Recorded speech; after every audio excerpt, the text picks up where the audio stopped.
প্রিয় চাকরি প্রত্যাশী ভাই ও বোনেরা, সবাই কেমন আছো?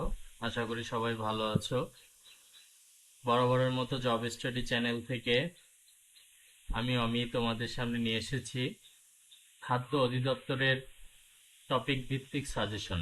তোমরা থাম্বনেল দেখেও বুঝেছো, এবং আমি আবার বললাম, খাদ্য অধিদপ্তরের টপিক ভিত্তিক সাজেশন। খাদ্য অধিদপ্তরের পরীক্ষা খুব শীঘ্রই হবে, এই জন্য আমি তোমাদের সামনে এই সাজেশন নিয়ে আলোচনা করব। চলো শুরু করা যাক। প্রথমেই যে আহ, বিষয় নিয়ে আমি বলবো সেটা হচ্ছে বাংলা সাহিত্য। তোমরা বিগত খাদ্য অধিদপ্তরের বিগত বছরের প্রশ্নগুলো দেখবে, আহ, দেখলে বুঝতে পারবে যে বাংলা সাহিত্য থেকেও অনেক প্রশ্ন হয়। তাহলে বাংলা সাহিত্য থেকে আমাদের পড়তে হবে হচ্ছে প্রথমে 10 থেকে 46 বিসিএস প্রশ্ন পড়তে হবে। মানে 10 থেকে 46তম বিসিএস এ যে বাংলা সাহিত্য থেকে যে প্রশ্নগুলো এসছে সেখান থেকে পড়তে হবে।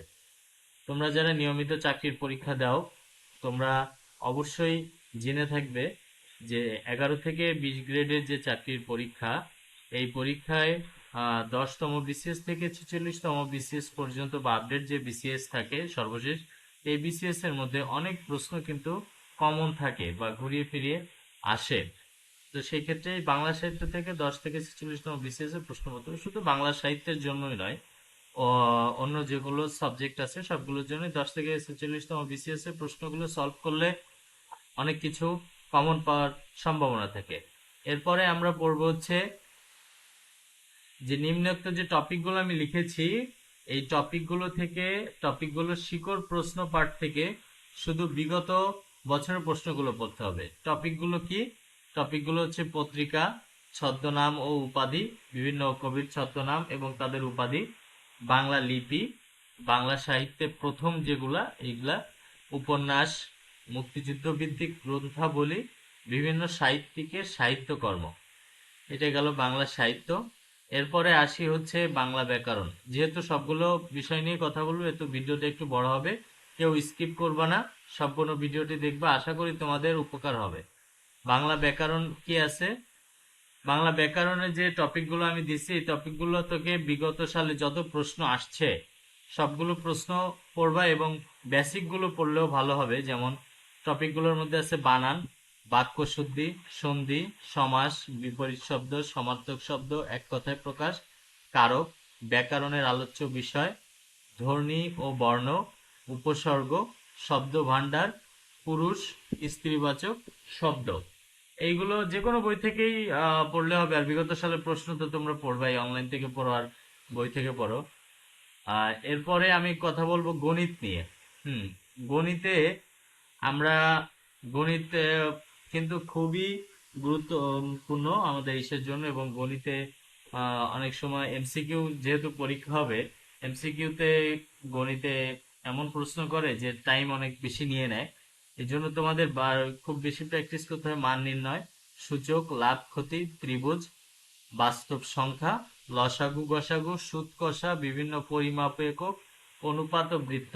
আমি আশা করি এগুলো করলেই গণিত থেকে একটা ভালো মার্কস তোমরা পাবা। কিন্তু তারপরেও নিজেরা আরো যদি চাও অধ্যয়ন করতে, অধ্যয়ন করবো, আরো অনেক অধ্যায় আছে, বাট এগুলো আমার কাছে মনে হয়েছে যে এগুলো হচ্ছে কি আহ, অধ্যায়, এই জন্য আমি এগুলো সামনে নিয়ে আসলাম। আরো অধ্যয়ন করতে চাইলে অধ্যয়ন করতে পারো।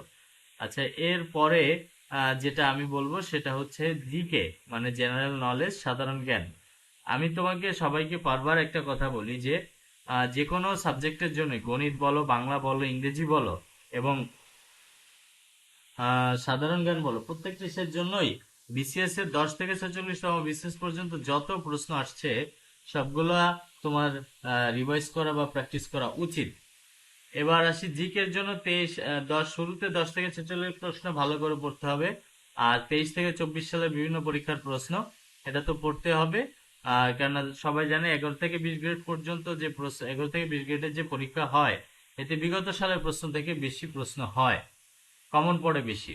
তাহলে কি বলবো, আমরা পড়বো জিকেতে ভৌগোলিক বিষয়াবলী, মেগা প্রজেক্ট, সালতামামি থেকে জাতিসংঘ, বিভিন্ন গুরুত্বপূর্ণ সংস্থা, বাংলাদেশের সদস্য পদ, ভাষা আন্দোলন, মুক্তিযুদ্ধ, বাজেট সমীক্ষা, সদর দপ্তর, মুদ্রা, জাতীয় ও আন্তর্জাতিক দিবস, নদ নদী, দ্বীপ, বিরোধপূর্ণ দ্বীপ, রাম, খেলাধুলা, সংবিধান, প্রণালী, আইনসভা, সাম্প্রতিক গুরুত্বপূর্ণ ঘটনাবলী এবং বিজ্ঞান প্লাস আইসিটি হচ্ছে 35 থেকে 46তম বিসিএস। এবার আসি আমরা মোস্ট ইম্পর্টেন্ট একটা সাবজেক্ট, সেটা হচ্ছে ইংরেজি। ইংরেজি থেকে আমরা কি পড়বো, সেক্ষেত্রে বলা হয়েছে যে বিসিএস কোশ্চেন 35 থেকে 46তম বিসিএস যে প্রশ্নগুলো আছে এগুলো পড়বা।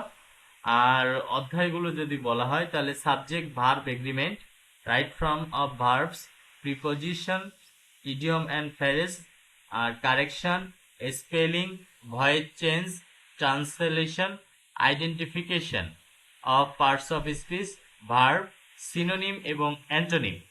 এবার লিটারেচার, সাহিত্য, ইংরেজি সাহিত্য পড়লে হচ্ছে 35 থেকে 46তম বিসিএস এ যেগুলো এসছে এগুলো লিটারেচার, এগুলো পড়লেও হবে।